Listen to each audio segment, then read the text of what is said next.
YouTube.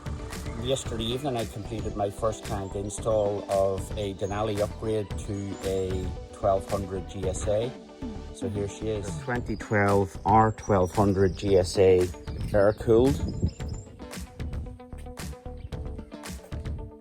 And all of the wiring harnesses for the connectivity from the light pods to the CanSmart have been hidden and secured up and under the tank and brought to the back of the bike.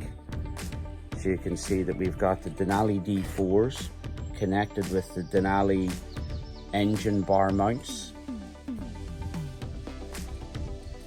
and the wiring was up underneath and in and behind the tank. So as I was saying, all the wires have been neatly pulled in and secured up under the tank, running along existing cables with no visible sign of the cables entering in under the seat.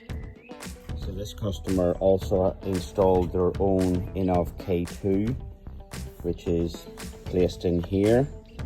There's not as much room on the GS 1200s under the rear seat plastics to store the Denali CanSmart, so I've bundled it in here and coiled the cables.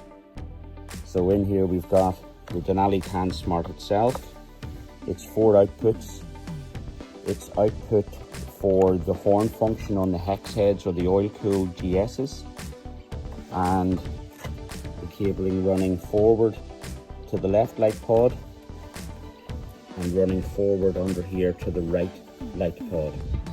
So this is the hardware selection for this client's install. We've got the pod of D4s.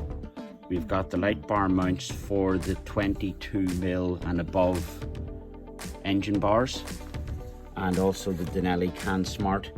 And specifically for the 1200 oil cooled, this is a 2010 model. It is the R1200 Hex series CanSmart. This CanSmart connects into the DWA unit, which is located under the seat approximately here, which resulted in all of the top box framework coming off. So this is held in here. Here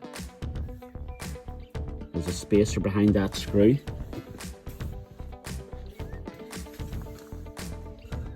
Here, here, and here. To get at the back screw, I undone the screws on the top box carrier here, loosened these screws off on each side, and then pivoted the top box carrier towards the front of the bike to get at the back screw. Once that was done, this whole carrier came off.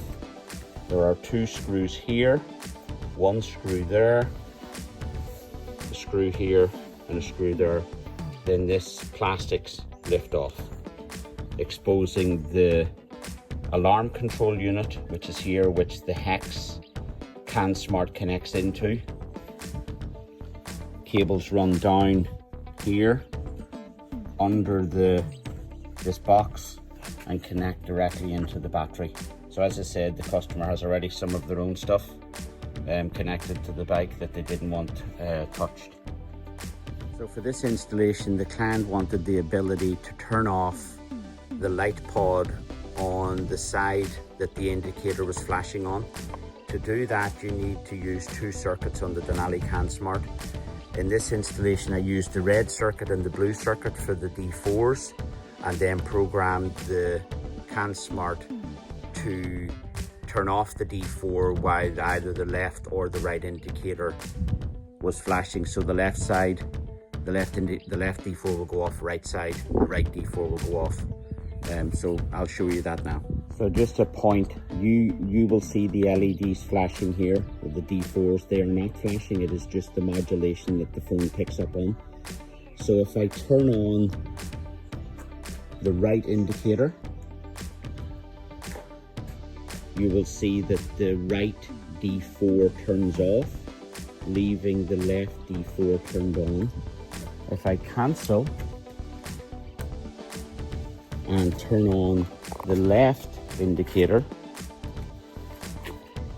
the left D4 goes off and the indicator is flashing. The other function that the client wanted was to modulate the D4s with the indicators when the hazard lights were on. So let me do that. So you can see now that the D4s are flashing with the indicators. That is a function enabled within the CanSmart software through your connectivity to the CanSmart with your laptop. A couple of other functions the client wanted was the lights to strobe when you press the high beam 3 times, 2, 3. So the LEDs, the D4s are strobing. The other function the client wanted is when you sound the horn, that the LEDs would flash as well. So just bear with me while I find the horn. This is a 2010 GS. It's the GS with the dual indicators. So if I hit the horn, the LEDs also flash.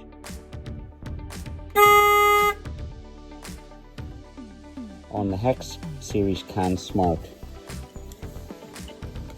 which is this one, for the 1200 oil cooled, there is in essence a 5th output on the CanSmart itself, which is this green wire here.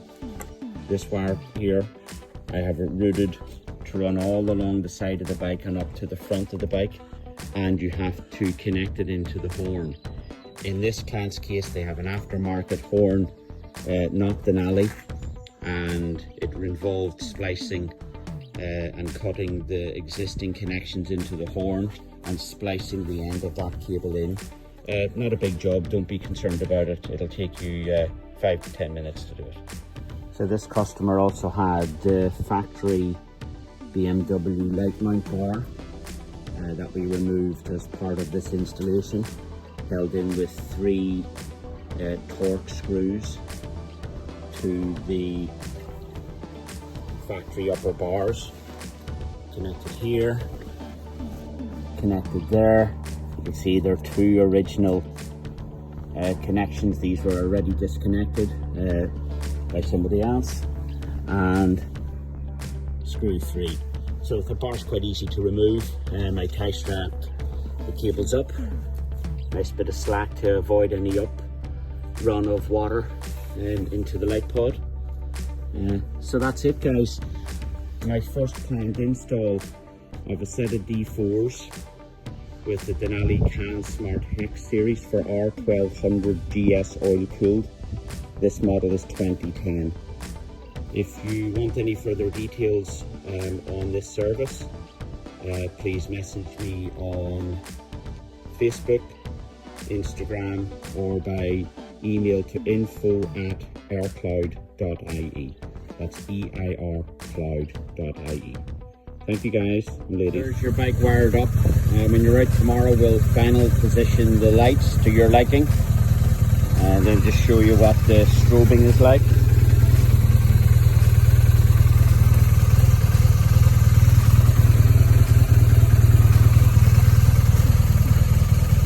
And that's the bike on high beam. The D4s are at 100%. 4-way flashers turn off the D4s on the opposite cycle to the indicators. Left indicator on, and the D4 on the left turns off.